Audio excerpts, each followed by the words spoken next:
ગુર્જરપતિ મૂળરાજદેવ ભાગ 1 લેખક ધૂમકેતુ પ્રકરણ 19 લાખા ફુલાણીનો સંદેશો। ગમે ત્યારે પણ યુદ્ધનો કોઈ ઘર્ષણના દાવી પડશે એ વાત મૂળરાજદેવ સમજી જ ગયો હતો। બધા સમજી ગયા હતા। આ ઘર્ષણના દાવવાનો રાજ સ્થાપનાને પડકાર સમો, એને માટે તૈયાર થવાનું હતું। એટલે પાટણમાં સૈન્ય યોજના શરૂ થઈ ગઈ હતી। વીર મહત્તમને ગજરાજનું સૈન્ય તૈયાર કરવાની આજ્ઞા મળી હતી। પ્રજામાં કોઈ અસંતોષ ન પ્રગટે માટે કેટલાય કરવેરા ઉડાડી દીધા હતા। છતાં ભાટ્ટી રાણી અહિપતને લઈને પાછી ક્યાંક આશ્રય લેતી અહીં ગુપ્ત રહી ન જાય એ પણ હજી જોવાનું હતું। આક્રમણકારને માટે રાણી ભાટ્ટી જેવી તેવી સહાયરૂપ ન હતી। એક વખત અસંતોષનો અગ્નિ તો એ પ્રગટાવી જાય। ગ્રાહરીપુ લાખા ફુલાણીનું યુદ્ધ ગમે તે પળે આવી પડે તેમ હતું। મહારાજે ત્યાંની વાત જાણવા માટે કેટલાય ગુપ્તચરોને જુદે જુદે વેશે મોકલી આપ્યા હતા। આખા રાજમાં લાગે કે નવો રાજવંશ આવી ગયો છે, માટે મહારાજ મૂળરાજદેવ પોતે વારંવાર ચારે તરફ પર્યટને નીકળતા। એ ગામડે ગામડે ઘૂમવા માંડ્યા। નાની નાની અનેક કનડગતો એમણે તત્કાલ કઢાવી નાખી। બધી એક વાત ફેલાઈ ગઈ, રાજવંશ ચાલુક્ય વંશ આવી ગયો છે ને એ વંશની સ્થાપના મૂળરાજદેવ જેવાને હાથે થાય છે। આખા ભારત વર્ષમાં અદ્વિતીય એક મહાન મંદિર, રુદ્રમાળનું મહાન મંદિર પણ મહારાજ સ્થાપવા માગે છે સ્ત્રી સ્થળમાં। એ વાત પણ પ્રગટી। સૌને થયું કે રાજપલટો આવ્યો છે એ એમના લાભમાં જ છે। આ રાજવંશ સ્થાપનાર મૂળરાજદેવ જેવો તેવો વીર નથી। રાજ હવે સ્થિર હશે, પર આક્રમણથી મુક્ત બનશે।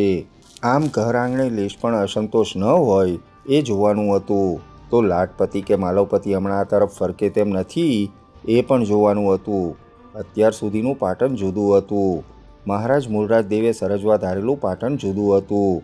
પાટણનું સ્થાન હવે ભારત વર્ષમાં અગત્યનું જણાવવા માંડ્યું હતું ને તેથી બધાની દ્રષ્ટિ ત્યાં પડી હતી।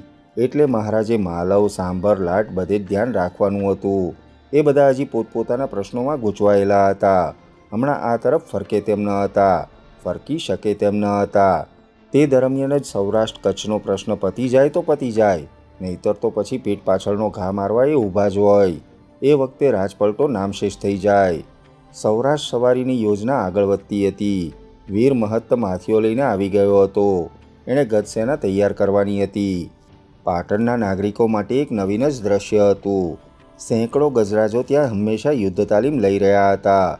તીરોના વરસાદમાં એ શી રીતે ટકી રહે એની તાલીમ હંમેશા ચાલતી હતી। આખી નગરીમાં યુદ્ધની, કોઈ મહાન યુદ્ધની વાતો થવા માંડી।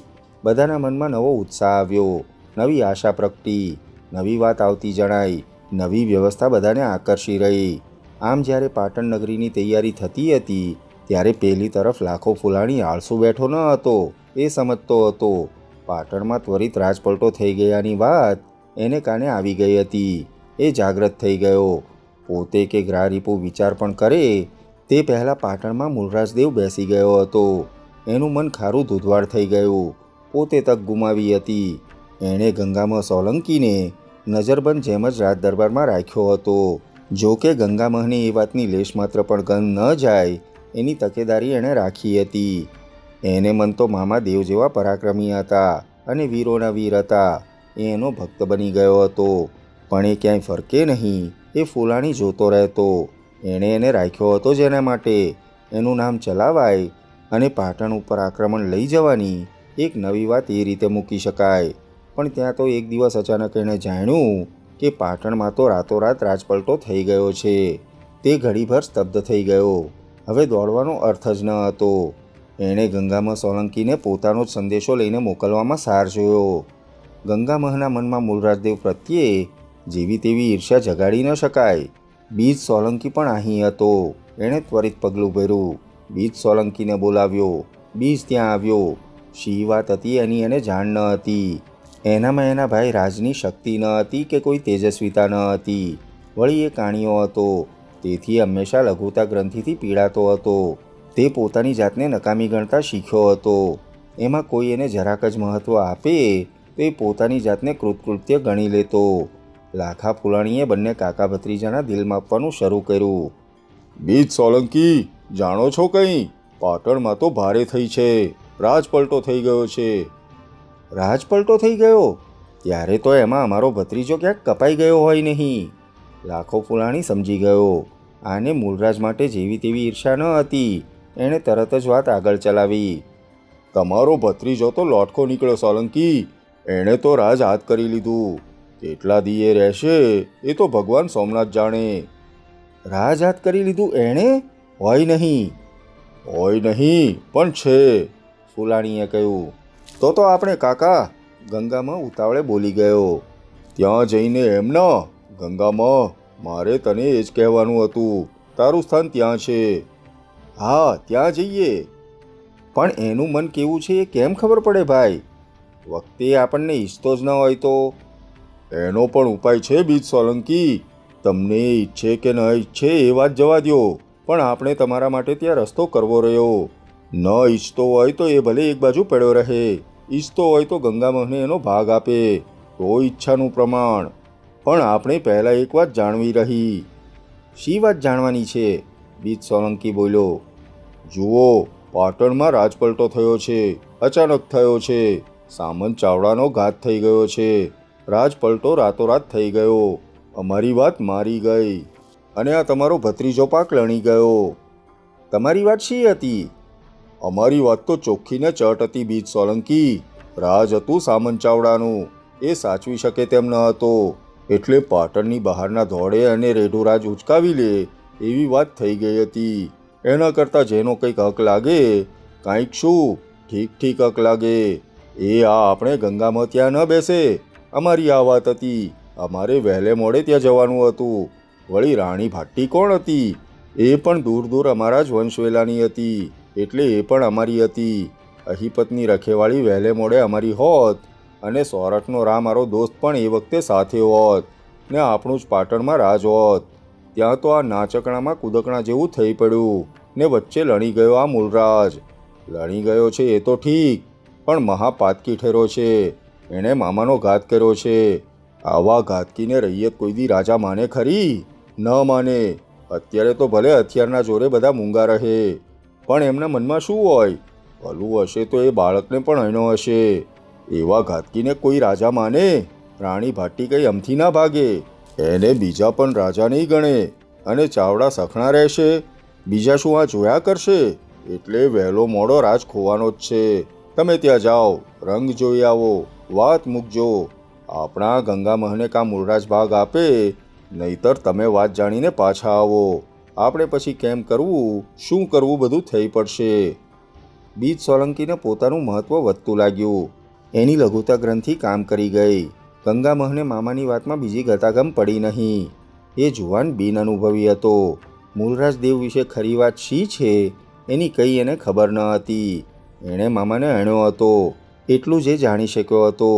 એનો ચેપ આ ગંગામહને ન લાગે, માટે પણ લાખો એને પાટણના રાજમાં એના અધિકારની વાત કરી રહ્યો હતો.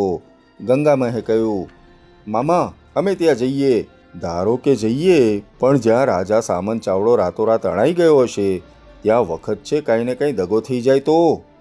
એટલે તો ભાણિયા, તમે જાઓ અને મારો સંદેશો લઈ જાઓ.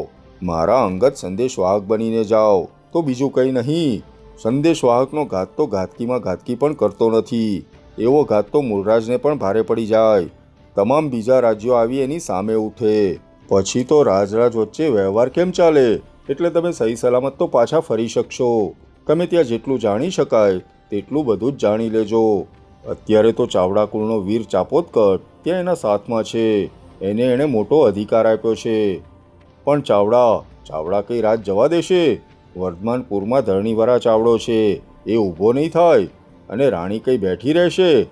એના કુમાર અહીપતનો સાથ લેનારા પણ નહીં નીકળે?